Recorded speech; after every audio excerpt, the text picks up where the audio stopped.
Story 1. I'll bite. It was October 13th, 2023, when I decided I had had enough.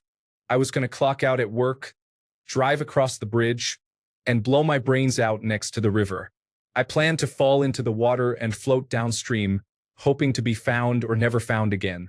I had cleaned up messes from suicide in the past and realized I did not want my family to find my body like that.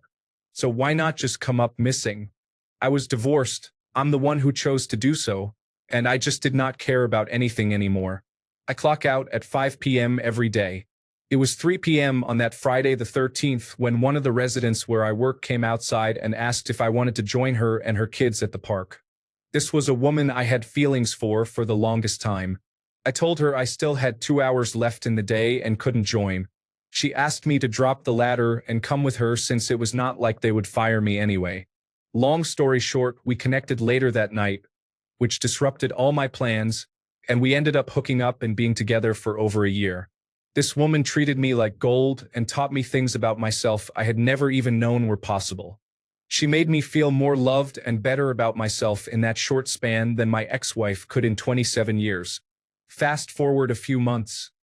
I had been given life to start over, to make something of myself. The thoughts never go away. People like us just do not want to exist on this planet. Even as I'm typing this, I still don't want to be here. It's funny how life deals its cards. I had just gone through a divorce, rebuilt my credit, saved enough money to buy my own house, and a different residence path crossed mine. She had a dog that was a little too strong for her to handle, and we had spoken previously about me taking her puppy in. The day I showed up at her door to say I had bought a house with a fenced yard was the day she lost her son in a car accident. I dropped by just to tell her I could take her pup soon, but needed time to get settled and figure things out for myself. Unfortunately, I did not know her plans were different than what I thought. She took her own life that night and left me the dog in a suicide note. She packed the dog's food, treats, records, and everything in a box for me to find the next day. The most difficult part of this whole situation is I still do not want to be here.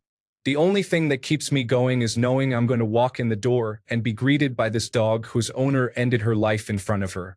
This dog endured the most traumatic experience with paramedics, firefighters, and police coming into her home, and I refuse to let that happen again.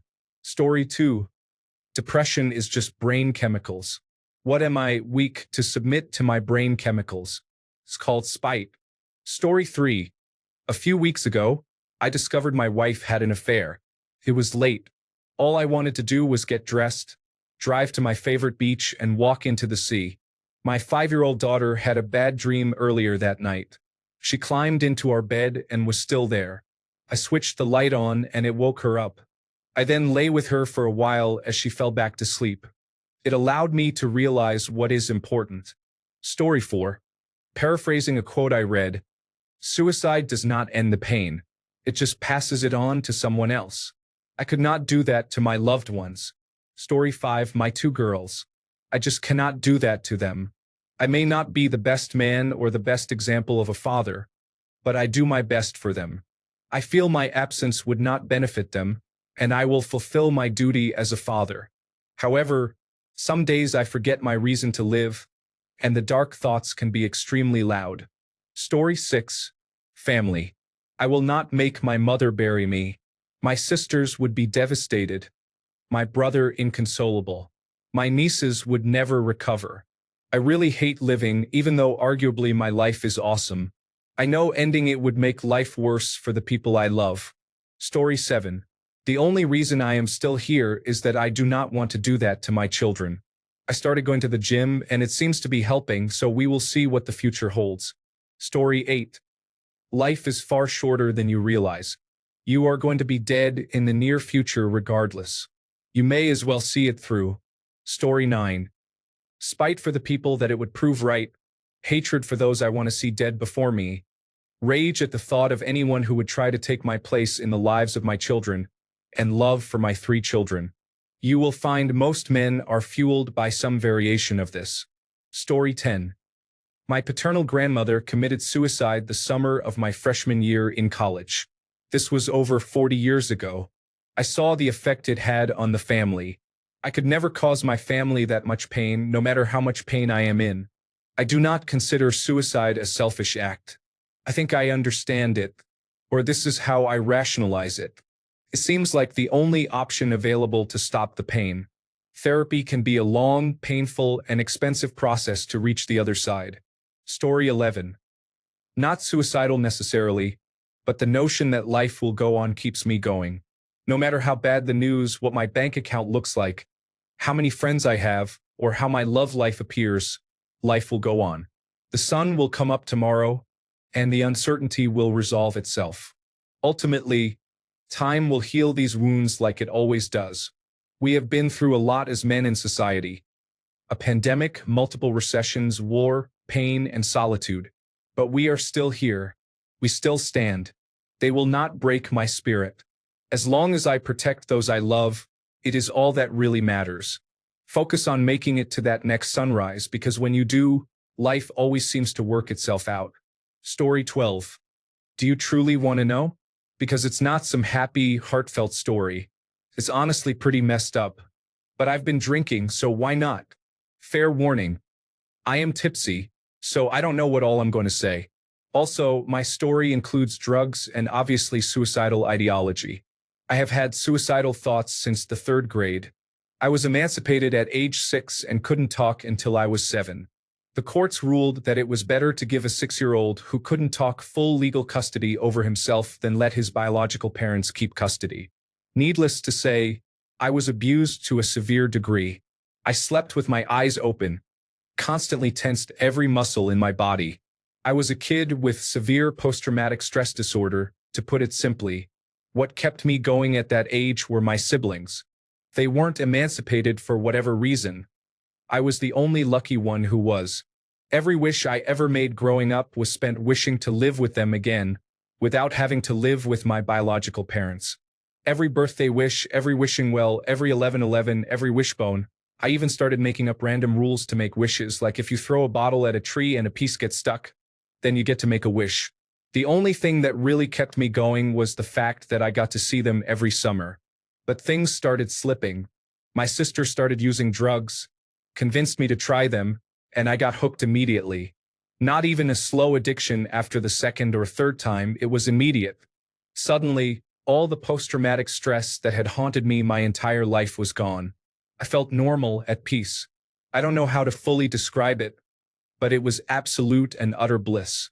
That started my very quick plummet into addiction. Before too long, I didn't care about my siblings that much anymore. The most ironic part?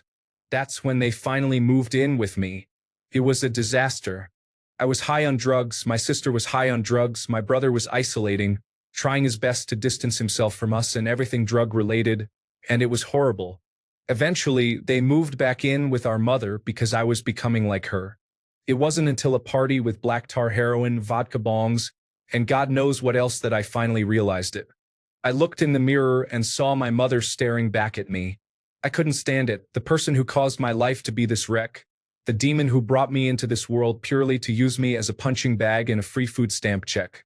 I was not going to allow that, so I tried to end my life with a crossbow to the head. I stayed conscious and started twisting the bolt around in my head to make sure it did the job. The weird thing was it didn't hurt, but it felt like lava was in my veins. Apparently, that's a sign of nerve damage. Obviously, I lived. Otherwise, I wouldn't be writing this. Skipping a lot of random stuff. I got married, she cheated, got divorced, and so on. I decided I wanted to be someone I was happy being. I went back to college, got into Phi Theta Kappa Honor Society, and made the dean's list my first semester back. Now I am working a job that I really enjoy, and I've been doing whatever I want. Making magic bottles with food coloring and mica powder, ice sculptures, going to concerts and Renaissance fairs, essentially doing anything and everything I want. Granted, money is a bit tight, but I've been able to manage somehow. So what's my current reason? I'll give you a hint. It's the background on my phone. It's me. I've learned that trying to find a reason was counterproductive because I would always lose my reason and be flung back into despair. So I wanted to try something I couldn't lose, and the only thing that came to mind was myself. I can't lose myself as long as I stay alive, so staying alive for myself seems like the best solution all around. Maybe a slightly heartfelt ending? To be honest, I don't know anymore. But hopefully, this story will help someone who is in a similar place that I used to be. So that's more than I could ever ask for. All right, my tipsy self is getting teary-eyed and emotional, so I'm going to stop. Peace out, everyone. Have a good one. Story 13. I am 84 years old and I want to live to see what is going to happen next. Or maybe I do not. Story 14. I thought about it, but my cousin beat me to it. We were seriously stunned by the news that he had shot himself. He was in his 30s, married, and seemed to have everything going for him. At the funeral, I was a few rows back behind his parents, who were all very gray and elderly by now. Of course, that woman being my mother's sister looked very much like my mother, especially from behind. I saw two very broken people leaning into each other, and it was one of the most gut-wrenching things I have ever seen. My attitude and thoughts about suicide changed right then. I realized that when people are suicidal, they think they are a burden and believe they are doing those around them a favor by offloading that burden. That is so false. After a person has committed suicide, it leaves the equivalent of carnage, a wreck that others have to live with for the rest of their lives. I realize that I have to continue to live, even if I don't really want to, because I cannot do that to another human being. I will have to figure out a way. Life is short and will go by fast. There is no need to rush it. He will be here soon enough. Story 15. When I was at my lowest point, gun in my hand, do you know what thought saved me? My family, my kids, my friends? No, I wanted to wait to see Star Wars Episode 7. It sounds silly and stupid, but that little random thought stopped me from doing it at that moment. Story 16. My family. They don't deserve loss. They don't deserve such grief. I want to go to my little brother's eventual wedding. I want to see his milestone birthday. If I go through with it, I can't. I won't do that to him. My family is very important to me. I don't want to hurt them. I want to make them happy. Story 17. Right now, my children. I'm having the worst time in my life at the moment. I quit my job of 9 years to move away and start another career, making more money. Well, I got injured on the job within the first 3 weeks. So I took the first sitting down job I could get, but I lost that job after 5 months. After that, I finally got a decent paying job doing something I absolutely hated. Then my wife and I found out she was pregnant, and she was hospitalized for a week with gallstones, kidney stones, and an infected gallbladder. I had to take a week off work, and we decided to move back. The only problem is we have to move in with my extremely overbearing in-laws. Honestly, if I didn't have kids, I would step in front of a train or swallow a bullet right now. I got a temporary job for a few weeks, but I can't seem to get a job anywhere. I want my old job back, the one I had for 9 years, but I can't have it. I lost all of my savings, many of my possessions, and I have no vehicle anymore. Feels like I have no friends. My wife has been horrible to me lately. I just don't know how I'm going to climb out of this hole right now. Story 18. The idea is not that I am sick of life, but that I was sick of my life. Rather than go down a dark path, I realized I could pack a bag, leave it at my front door, and go be a fisherman in Indonesia or a barista in Italy, or choose from literally a million other paths besides my own. That helped me regain my sense of control. Building on that, I got the help I needed to fix my perspective and turn my life into something I actually like and enjoy. Story 19. My daughter.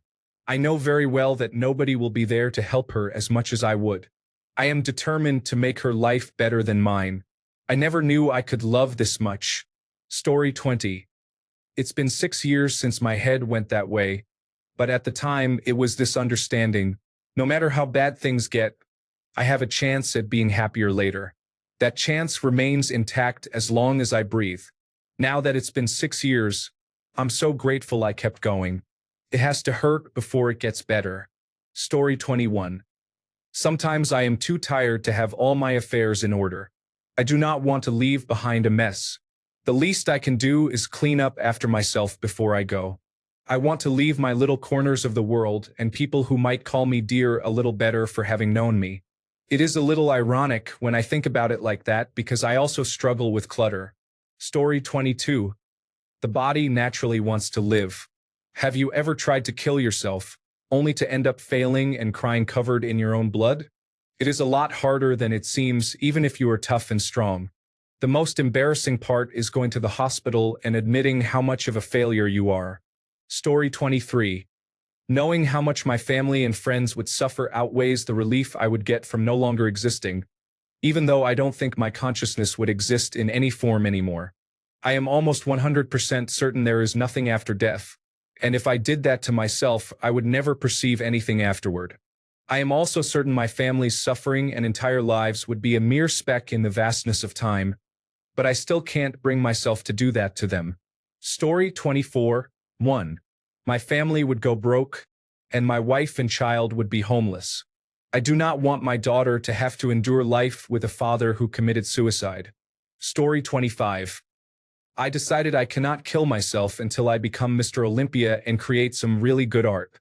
I am pretty far away from both goals. Story 26. Short term, the thought of causing that kind of pain to my parents and my family in general. Long term, the idea that 10 years ago I had no idea life would be so different, and that surely 10 years from now life will also be completely different in ways I cannot foresee or expect.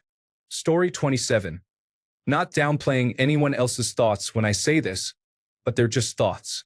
I think a little more about how I might do it, and then I realize, wow, that's a good amount of work. Another thing I'm battling is not wanting to do anything at all. Eventually, I think some more and remember that I'm living a life I didn't think I would be living 4 years ago or even when I was a little kid in a good way. I've accomplished a lot, and my negative thoughts stem from feeling like I need to do more and should have more. I try to give myself grace, and then the thoughts subside. Story 28. Pride, fear of hell, belief in God's wisdom, fear of death. Imagining the process is scary. Consideration of loved ones, and reflection on things I should be grateful for. Story 29. When I was deep in my depression, I would always think to myself, if I end my life, that means I lost the game of life. And I am extremely competitive, so that was not going to work for me. It may sound dumb, but my desire to win helped me stay alive. Story 30. That my mother is still alive and I would not want to hurt her. After she dies, I would be free to do it. I will not necessarily do it, but there would be nothing to hold me back. Story 31. Not currently, but I have had them before. Knowing the impact it would have on people I care about and holding out hope that things will get better are the main things that kept me going. Story 32. There is a famous saying for all the men struggling, by the time you kill yourself, it is already too late. Story 33. Mom would be sad, and I have a cat. I got him partly to stop myself. When my mother passes eventually, all bets are off. Story 34. Well, my suicidal thoughts, if I'm not in depression, come when things are just all over the place, so meditation really helps me. Also, understanding suicide and how it is usually a split-second decision and not something you can undo. However, when I'm in deep depression and have suicidal thoughts, it is because I just don't want to do it anymore. I'm a chronic pain patient, so when I have consecutive hard days like 3 weeks, it's really hard for me not to think of it. During these times, I wake up with suicidal ideation, but meditation still helps me. If I meditate before bed, I go to bed relaxed and wake up relaxed, so I don't have those thoughts. I deal with this pain daily, and it is just a part of my life. I spend about 3 to 4 hours a day stretching, doing yoga, using the sauna, going to the jacuzzi, getting intense massages, getting dry needling done, a very effective way to release a stubborn trigger point, and meditating to make sure my body is ready for the day. Of course, I don't do all of this in one day, but there are many other effective and not time-consuming methods that I use. So, I am able to do quite a lot in one day. Truly, I think understanding suicide and the science behind it really helped me. That is just how I learn. Suicidal ideation is a horrendous thing that I have dealt with a lot in my life. I have been to treatment centers that really helped with my addiction and my depression, so I am very grateful for that. I was a kid and thought I was the only person out of 8 billion who felt this way. I was told once, "You have to be such a narcissist to think God has picked you and decided to make your day and life harder." Anyway, if anyone is struggling with this, there are plenty of places to reach out to. Reach out. You are not the only one. Story 35. My wife and dog. I couldn't imagine leaving them alone. I consider the idea from time to time, but it's not like my life is horrible and woe is me. It's more like I just don't want to try anymore. I'm kind of spent and running on fumes. I try to keep my mind busy. Silence is bad for me. There is a voice inside my head that is constantly trying to undermine me. The negative thoughts, the failures, the awkward moments, the miscommunications, the lack of communication, the suffering in silence, the pressure, the guilt, the hate, the fear, the anxiety. It all just comes at once.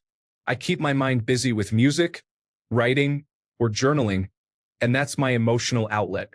I don't devote enough time to it as I deserve, but it's a healthy outlet. Better than drinking every night, although I do flirt with that too. Someone else said they don't know why they keep going. I hope they find something, but I get it. I totally get it. Story 36. 1. Occasional positive emotion or medication. 2. Loving family and friends. 3. When someone does something awful, it makes me less depressed and more annoyed or angry. 4. Slight masochism. 5. Curiosity about trying certain things I have not done yet, which appeared only after medication. Story 37. I have a housemate. I don't want to leave them homeless. I also make plans, but I wait until later to carry them out. I guess my mindset is to just deal with the difficulties until I break. At the same time, I take a day off every month when it gets too much and I need a break. Story 38. My parents. I do not care about anybody in my life. They could disappear and I would not give a damn. But my parents, they are my everything. Even if the male hates me, I give them the best food, the best toys, and the best room. Story 39. Think to yourself. Sometimes when you are in a dark place, you think you have been buried, but in fact, you have been planted. Story 40. Bro, life is just a one-time thing. If you do not want to live for yourself, live for the family or live for the community. You do not have to be a billionaire to be content. Join some non-profit organizations. See what you like. Give back the smallest you can. You will find peace and contentment. Story 41. I have realized that thoughts, at least in my case, can turn anything into a reason for suicide. I call them the negative perspective. I always remind myself that I am essentially experiencing distorted thinking and that these thoughts do not reflect reality, my self-worth, or anything else that concerns me. I try not to take them seriously. When I manage to create some distance between myself and these thoughts, I look for what triggered them. Usually, it is high stress, uncertainty, failure, or relationship issues. Then I consider what actions I can take to make at least one step toward improving the situation. The alternative, drowning in my own spiral of depression, never ends well. So I try to address it as soon as possible. If I cannot do that, I remind myself of my responsibilities to my family, such as my mother and brother. At the very least, I go for a walk. Even if it does not stop the thoughts, it helps a little. Story 42. My dog needs a master, and there are people who deserve to die more than I do. Additionally, I am sure there are people who would be glad if I ended my life. I will not give them the satisfaction of doing so. Story 43. I buy tickets to concerts. As long as there is something to look forward to, I might as well stick around. Story 44. When I was younger, my answer was the level of inconvenience it would bring to my family if I were to suddenly end my life one day. They would have to deal with my body, possessions, a sudden funeral, and the ensuing expenses. I also did not want those I left behind to suffer guilt and pain. As I became an adult and grew into who I am now, I still have those thoughts at times, but what keeps me going now is sheer defiance against the situations and people from my past. I have turned it into a competition to outlive everyone who has ever wronged me or made me think less of myself. Story 45. I just figure there is only one life, and while I care little about mine, I at least bring in a decent income for my family. They seem to think life is important, so I help them enjoy it as much as they can. Otherwise, I just feel like an observer here. It does not matter to me if I die tomorrow or in 60 years. I know it will happen eventually, so what is the rush? Story 46. My wife, whom I met on what was going to be my last night on Earth 20 years ago, and the 2 children we have subsequently had over the last 12 years. Two real friends found me at the last moment and stopped me. I went along with them thinking I could trick them, then get back to it. They did not fall for it, and I am thankful now. The thoughts still come, along with the self-loathing, especially at family holidays or when my family, with whom I am extremely low contact, only in touch for my nieces and nephews, or my narcissistic mother, no contact and original source of my pain, try something in an attempt to get back into my life. But then all I need to do is look at my wife and kids, or ask any of them for a hug, and it all melts away. Story 47, Morbid Curiosity. I am just curious to see how difficult my life can get. Apparently, if I fake it till I make it, I will succeed in life. Story 48, Guilt. I am fortunate to have supportive people in my life. Giving up would be an insult to their generosity, so I keep on going and hope someday the thoughts stop. Story 49. I am not a man, but I just want to say this thread is heartbreaking. I struggle with this as a woman, but people are much more sympathetic to women's struggles and their mental health. I want you all to know that it is okay to get help and to let your loved ones in. Get therapy in absolute secrecy if you must, but please talk to someone. Anyone. Please do not let this fester. You are all loved and cared for by someone, even if that is unfathomable sometimes. No one's life would be better if you were gone. I know what it feels like to not care if you live or die. I am on medication for depression, and I promise you it helps. You are not a failure or less of a man for getting help or taking medication. I am sure I sound annoying and holier than thou, but I felt compelled to say something because it might be the only time someone reads these words and that might make a difference. I know it has for me before. Every person reading this or who has commented is important and has a reason for being here. I wish I could give everyone here a hug because I relate to everything you have said, and I know how lonely it feels. I am sorry if I invaded your space by commenting. You are all heroes of your own worlds for pushing through each day, even when it feels impossible. This stranger really wants you to keep going. Story 50.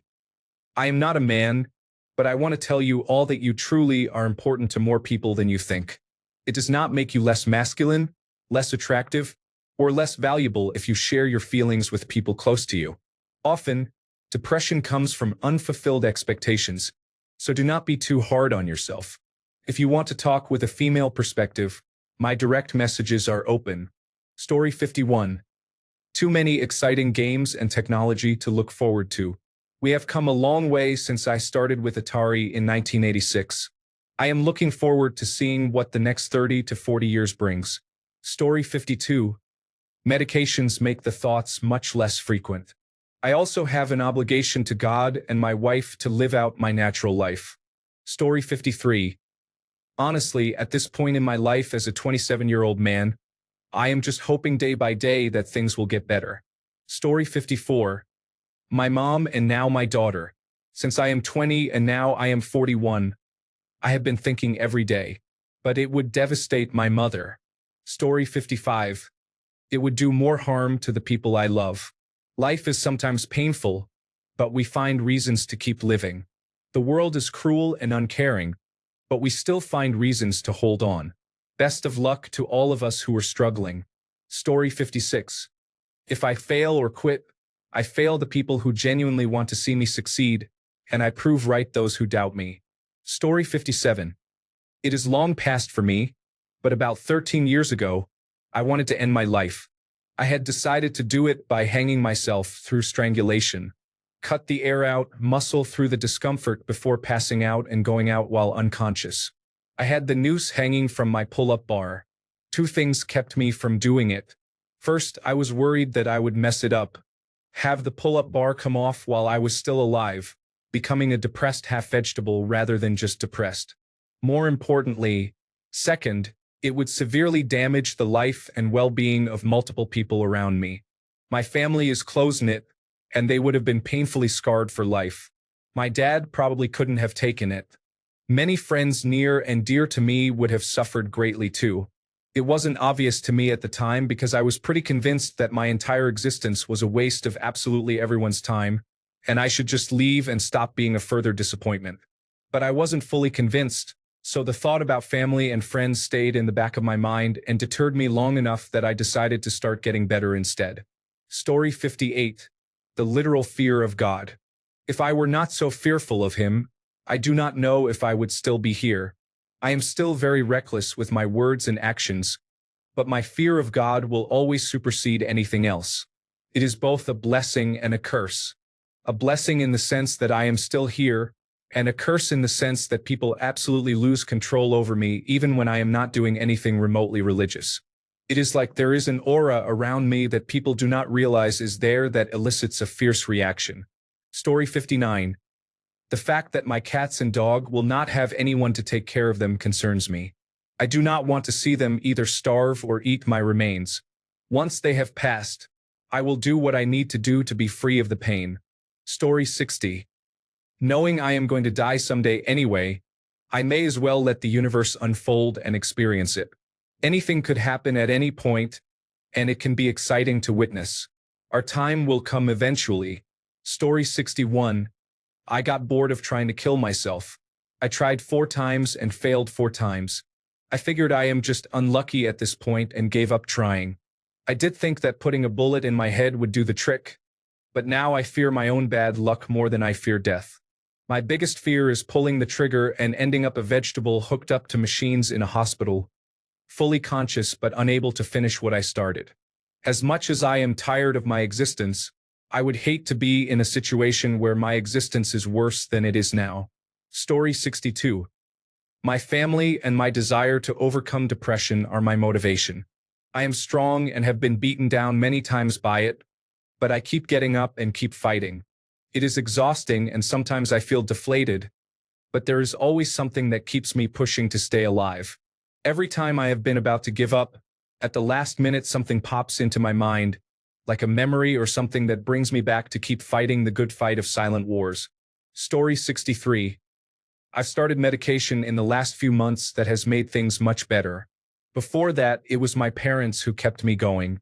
I used to say I'd wait until they passed because the idea of them finding my body or the pain it would cause them after they raised me, since I'm adopted and the only one of theirs to finish college and be somewhat successful, hurt more than the thoughts themselves. Part of what motivates me now is wanting to make them proud. My parents are great people and honestly the type of people I aspire to be at their age. They're not perfect, but they try their best and taught me valuable life lessons and skills despite my efforts not to listen. I am 26 now and realize I was dumb and a jerk before, even though I still have more to learn. Even after they're gone, I want to live in a way that would make them proud. Story 64.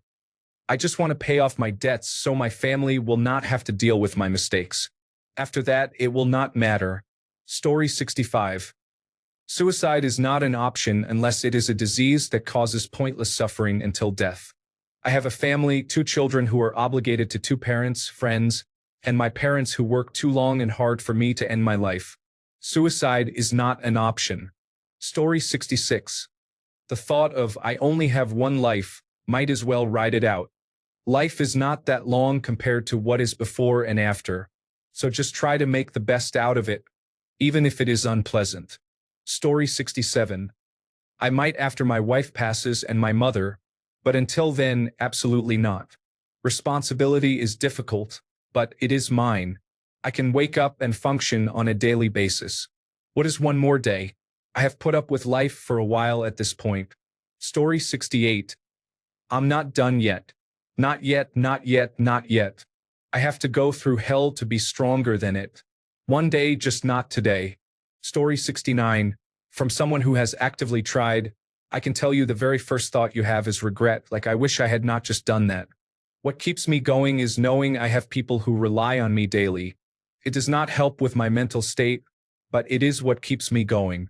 Story 70. Family. No parent should bury their child. My children depend on me, and my wife depends on me. I promised I would grow old with her. I have a never-give-up attitude. I will not take the easy way out. I never take the easy way. Story 71. Therapy revealed that I have 2 chronic conditions, which make me not well suited to this world. I found out in my 40s that I should have been medicated for one of them. There is a part of my brain that wants me to support my mother with dementia, no matter how hard it gets. Story 72. I am not a man, but I am a widow to a man who took his own life in 2020. He couldn't overcome what he struggled with. I live with grief heavy on my heart every day, knowing that if we had more time together, life would know no better pair. But alas, my love is gone, and I have had to move on in life with a broken heart. Taking your own life will never solve problems. It only transfers your pain to the people who love you. But if you ask, those people will help shoulder your pain and burdens. If they don't, someone will. Promise. Story 73. Definitely family. Friends move on, but I could never do it to my mother or brother. If anything happened to them, I would be long gone. Story 74. I don't really have suicidal thoughts, but I experienced them last year in December. My skin problems were so bad, and clinics were closed because it was Christmas. I didn't know what to do or how to feel. I didn't have anyone to talk to or feel comfortable sharing with, so I held scissors to my wrists. I knew in the end that I wouldn't do it. I guess I just wanted something to happen. It was kind of scary because it almost happened. I even wrote goodbye messages in my journal, but I knew I wouldn't go through with it. I grew up religious, and I'm scared of God, thankfully. I am honestly scared because last December was the second time something bad happened to me in the same month, which is my birth month. I don't know if I can handle going through it again this December. I'm scared that this time I might actually do it. Anyway, I'm a male, 17 years old. What pushes me through is the hope that I still have people to meet, opportunities to claim, a future to write, a partner to please, and a family to take care of. It's all in the future, so this motivation isn't very strong. But I don't know. Growing up as a Christian maybe shaped me to still hope that, in the end, it will be okay. I don't have anything that strongly motivates me to stay in this world, but I just have a sense or value that I can't die yet. So deep inside, I thank God that whatever that sense is, it grew and took root inside me. It stopped me from doing anything last December. I just hope that it will still be strong enough if I have another skin problem this December. I believe I am someone who couldn't handle problems on his own and who has to share and be open with people. But I don't know what happened. I'm the guy who keeps to himself now. Story 75. The idea of being nothing bothers me. It doesn't make sense. It's not like it is going to be painful. It would just be returning to the state of things before I was born. But it bothers me. It will happen eventually, but I am in no rush. I have not yet reached a place in my life where the prospect of being dead feels worse. Story 76. Fear. I have it all. I hate every day, but when I look at my life, I have zero to complain about. It is a battle between my emotional brain and logical brain. I have no debt. My wife is amazing. My job is more than tolerable. Yet I experience no joy. I do not know how to relax. I do not know how to have fun. I have been in therapy for years and still have no answers. Story 77. I lost my brother to suicide when I was 16. Everything it did to me and my family made me promise myself that no matter how bad things got, I would not do that to anyone else. Story 78. I have attempted twice and failed twice. I have suffered from depression for almost 20 years. I still have suicidal thoughts, even though I have them under control now. I may never be free of them, but I am finally doing what I love to do. I have built a life that has given me hope. For the first time in my life, I am succeeding. If I could not kill myself after more than one attempt, I might as well try something else. Story 79. My children, I will not pass my problems on to them. I know that if I do, they likely will, and I refuse to do that to them. If they died in a tragedy, I likely would not attend the funeral. Story 80.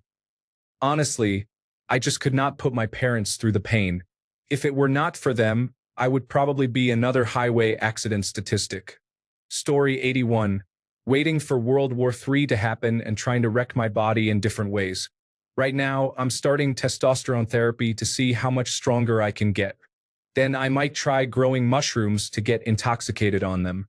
I expect to lose my mind in 10 to 20 years or maybe less. Or World War III happens and a kamikaze drone takes me out. Story 82. Fear of hell. My wife might be bothered by it. There are a couple of current events I am curious to see how they turn out. I give blood to feel like I am doing something meaningful with my life, and I cannot do that if I am dead. That said, I have certainly thought about the most likely method to donate most of my organs while causing the least amount of distress to first responders. Story 83. Honestly, my father. It would wreck his soul if that is how I went out, among everything else going on in your family at the moment. But I do know that once his last breath is drawn, mine will not be far behind. Story 84. How my death would financially ruin my roommate. All the hard work he has put into rebuilding his life just seems cruel. Plus, my life insurance will not pay for suicide, so he will get nothing from that. Story 85. My children. I think about doing it less than I used to, but I always stop myself when I think about what it would do to them. The Ted Lasso episode in season 2, where he talks about finding his father dead from suicide, tore me apart. It makes me rethink things every time I feel like I do not have a reason to keep going. Story 86. There is a long list of death-defying activities to try. You cannot be scared to jump out of a plane, bungee jump, cave dive, or whitewater raft if you want to take risks anyway. You might as well enjoy it first. Story 87. Those come and go. You wait long enough and you find breathing room in that space, the living room.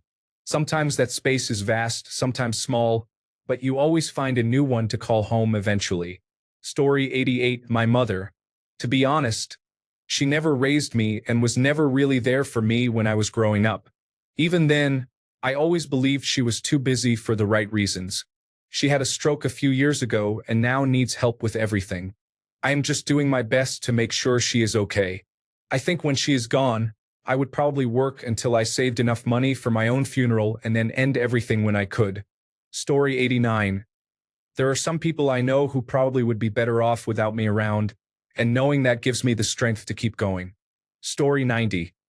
I went through a horrible divorce, and the only thing that saved me was my child. I looked at life through his eyes, and it helped me get over the hump. Story 91. There are numerous near-death experience reports stating that people who commit suicide go through extreme agony after they die. It is never an option. Tell this to anyone who is considering this mistake, and it may help them. However, they should do their own research and listen to such stories to understand how significant a mistake this is.